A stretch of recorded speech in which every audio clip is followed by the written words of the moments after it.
നമ്മൾ അടുത്ത യൂണിറ്റിലേക്ക് കടക്കുകയാണ് യങ് അഡൾട്ട് ഫിക്ഷൻ. ഓക്കെ, എന്താണ് യങ് അഡൾട്ട് ഫിക്ഷൻ, അതെങ്ങനെ ഡെവലപ്പായി, അതുപോലെ തന്നെ ഒരു യങ് അഡൾട്ട് ഫിക്ഷൻ നിങ്ങൾക്ക് പഠിക്കാനൊക്കെ ഉണ്ട്. അപ്പോൾ അതൊക്കെ എന്താണെന്നൊക്കെ നമുക്ക് നോക്കാം. ഇതിന് മുന്നേയുള്ള പ്ലേലിസ്റ്റിലെ വീഡിയോസ് എല്ലാം തന്നെ ഓർഡറിൽ കാണുക, കാരണം ഒന്നും തന്നെ മിസ്സാക്കരുത്. എല്ലാം വളരെ ഇമ്പോർട്ടൻ്റ് ആണ്. നല്ല രീതിയിൽ തന്നെ എല്ലാം എക്സ്പ്ലെയിൻ ചെയ്ത് തന്നിട്ടുണ്ട്. ഓക്കെ, അപ്പോൾ നമുക്ക് നോക്കാം അല്ലേ, നമുക്ക് യൂണിറ്റിലേക്ക് കിടക്കാം. എന്താണ് ഒരാളെ സ്ട്രോങ് ആൻഡ് യങ് ആക്കുന്നത്? ഓക്കെ, എങ്ങനെയാണ് ഒരു സ്റ്റോറി യങ് ആവുന്നത്? നമുക്കിപ്പോൾ നിങ്ങൾ ചിന്തിച്ച് നോക്കി, ഏതെങ്കിലും ഒരു ബുക്ക്, അതിലെ മെയിൻ ക്യാരക്ടർ വലുതായി അല്ലെങ്കിൽ അവരൊരു ടീനേജ് സ്ട്രഗിളൊക്കെ ഫേസ് ചെയ്യുന്ന ഏതെങ്കിലും സ്റ്റോറി നിങ്ങളുടെ മൈൻഡിൽ വരുന്നുണ്ടോ?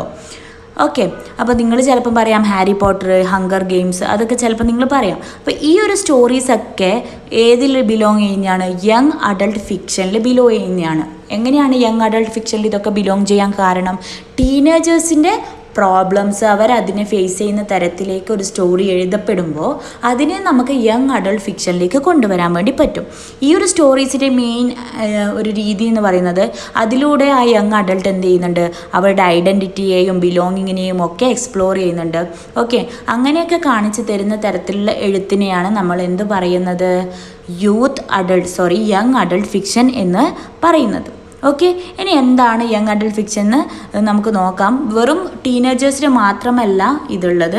ഓക്കെ, ഇത് അവരെക്കുറിച്ചാണ്, പക്ഷേ ഇത് അവർ മാത്രം വായിക്കുന്ന ബുക്കൊന്നുമല്ല. ഓക്കെ, അതിൽ അധികം ഉണ്ടാകുന്നത് യങ് പ്രൊട്ടോഗണിസ്റ്റ് അല്ലെങ്കിൽ ടീനേജേഴ്സാണ്. അവരുടെ ചലഞ്ചസ്, ഇപ്പോൾ അവർക്ക് ഇപ്പോൾ ഡീൽ ചെയ്യേണ്ട ചലഞ്ചസ് എന്തൊക്കെയാണ്? Friendship, love, family, conflict, identity ഒക്കെ ഇല്ലേ? അപ്പോൾ അതൊക്കെയാണ് അതിലുണ്ടാവുന്ന തീമുകൾ.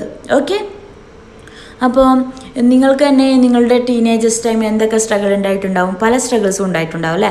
അപ്പോൾ പിയർ പ്രഷർ ഉണ്ടായിട്ടുണ്ടാവും, സോഷ്യൽ മീഡിയയും അതുപോലെ തന്നെ കൾച്ചറൽ ഐഡൻറ്റിറ്റിയും, അങ്ങനെ ഒരുപാട് പ്രശ്നങ്ങൾ നിങ്ങൾക്ക് ഉണ്ടായിട്ടുണ്ടാവും. അപ്പോൾ നമുക്കൊരു സ്റ്റോറി, ഫണ്ണി ബോയ് എന്ന് പറഞ്ഞൊരു സ്റ്റോറിയൊക്കെ നോക്കാനുണ്ട്. അതൊക്കെ വായിക്കുമ്പോൾ നിങ്ങൾക്ക് കുറച്ചും കൂടി ഇൻട്രസ്റ്റിംഗ് ആയിട്ട് വരും.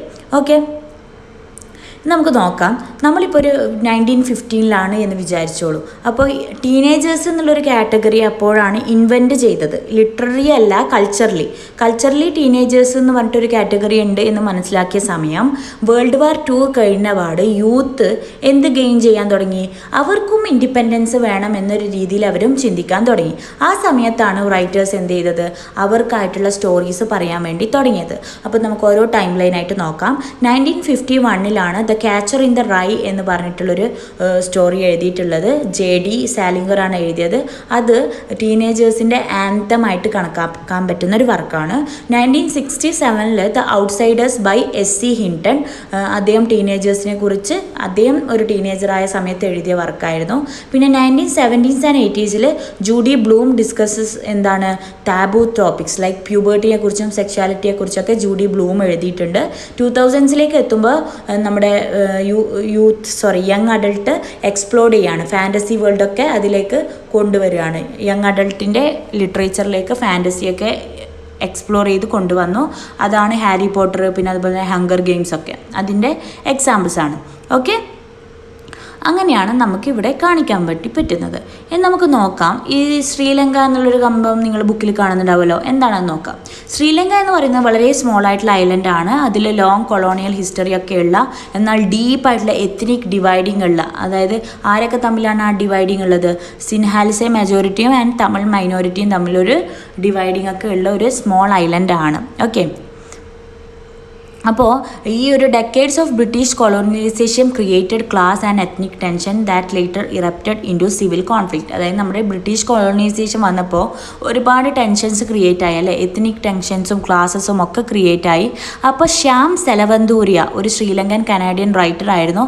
അദ്ദേഹമാണ് സെറ്റ്സ് ഫണ്ണി ബോയ് എന്നുള്ളൊരു വർക്ക് എഴുതിയത് ആ ഒരു ടൈം.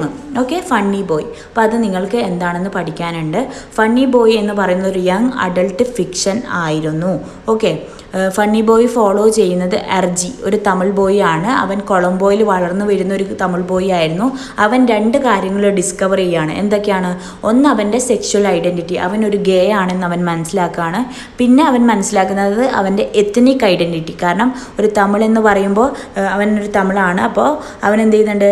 സിൻഹേലീസിലെ മെജോറിറ്റി കൺട്രിയിൽ ഒരു തമിഴനായിട്ട് അവൻ്റെ ഐഡൻറ്റിറ്റി അവൻ മനസ്സിലാക്കുന്നതാണ് ഈ ഒരു സ്റ്റോറിയിലൂടെ കാണിക്കുന്നത്. ഓക്കെ, നമുക്ക് നോക്കാം. അതിൽ ബിൽഡങ്സ്റോം എന്നുള്ളൊരു വാക്ക് നിങ്ങൾക്ക് കാണാം. അതെന്ന് പറയുന്നത് ഒരു ഏജ് സ്റ്റോറിയെയാണ് കണക്കാക്കുന്നത്. അതായത് ഒരു ഇന്നസെൻസിൽ നിന്നും എക്സ്പീരിയൻസിലേക്ക് ഒരാളെ ജേണി പോകുന്നുണ്ടല്ലോ. അതായത് കുട്ടി എന്നുള്ളൊരു ഇന്നസെൻസിൽ നിന്നും എക്സ്പീരിയൻസ് അല്ലെങ്കിൽ മെച്യൂരിറ്റി എന്നൊരു തലത്തിലേക്ക് ഒരു കുട്ടി പോകുന്നതിൻ്റെ ജേണിയെയാണ് എന്ത് പറയുന്നത്, ബിൽഡങ്സ്റോമൻ എന്ന് പറയുന്നത്. ഓക്കെ, അപ്പോൾ നമ്മുടെ സെൽവദുരൈ എന്ത് ചെയ്യുന്നുണ്ട്, ഇതിനെ ഒരു കൗണ്ടറായിട്ട്, ബിൽസ്റോമിനെ കൗണ്ടറായിട്ട് പറയുന്നത് അത് കംഫർട്ടബിളി ഒരു സൊസൈറ്റിയിൽ നിന്ന് ഗ്രോ ചെയ്യുന്നതിന് പകരം അർജിയുടെ ഗ്രോത്ത് എന്തിനെയാണ് എക്സ്പോസ് ചെയ്യുന്നത്, എങ്ങനെയാണ് ഒരു സൊസൈറ്റി വയലൻ്റ് ആവുന്നത്, അതായത് എങ്ങനെയാണ് ഒരു സൊസൈറ്റി ആ കുട്ടിയെ കംഫർട്ടബിളായി വളരേണ്ട ഒരു കുട്ടിയെ എങ്ങനെയൊക്കെയാണ് ഒരു സൊസൈറ്റി വയലൻ്റ് ആക്കി മാറ്റുന്നത് എന്നാണ് എക്സ്പോസ് ചെയ്യുന്നത്. ആര്, സെൽവദുരൈ എക്സ്പോസ് ചെയ്യുന്നത്. ഓക്കെ, അപ്പം നമുക്ക് നോക്കാം. ഈ ഒരു യങ് അഡൾട്ട് ഫിക്ഷൻ എന്ന് പറയുന്നത് യൂത്തിന് ഒരു വോയിസ് കൊടുക്കുന്നതാണ്. അവർക്ക് തന്നെ അവരുടെ കൺഫ്യൂസിങ് ആയിട്ടുള്ള വേൾഡിൽ അവർക്കൊരു വോയിസ് കൊടുക്കുന്നതാണ് ഈ ഒരു വർക്ക് എന്ന് പറയുന്നത്. ഫണ്ണി ബോയ് എന്ന് പറയുന്നത് ശ്രീലങ്കയിലെ ഒരു എന്താ പറയുക, അവിടുത്തെ identity, okay, showing how identity, love and belonging collide in a society shaped by history and prejudice. എങ്ങനെയാണ് ഒരാളുടെ ഐഡൻറ്റിറ്റി, അയാൾക്ക് സ്നേഹവും ബിലോങ്ങിങ്ങും കെയറിങ്ങും ഒക്കെ കൊടുക്കുമ്പോൾ ഒരാൾ എങ്ങനെയാണ് അയാളുടെ ഐഡൻറ്റിറ്റിയെ മനസ്സിലാക്കുന്നത് എന്നുള്ള തരത്തിൽ ഉള്ളൊരു സ്റ്റോറിയാണ് ഇത്. ഓക്കെ, അപ്പോൾ ഇത്രയൊക്കെയാണ് ഈ ഒരു വീഡിയോയിലുള്ളത്. വളരെ ഷോർട്ടായിട്ടുള്ള വീഡിയോ ആണ്. അപ്പോൾ ഇഷ്ടപ്പെട്ടാൽ ലൈക്ക് ചെയ്യുക, ഷെയർ ചെയ്യുക, സബ്സ്ക്രൈബ് ചെയ്യുക. അതുപോലെ നോട്ട്സ് വേണ്ടവർ വാട്സപ്പിൽ മെസ്സേജ് ചെയ്യുക.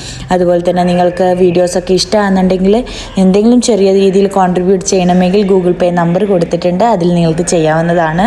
അപ്പോൾ അത്രയൊക്കെ ഉള്ളൂ. ബൈ.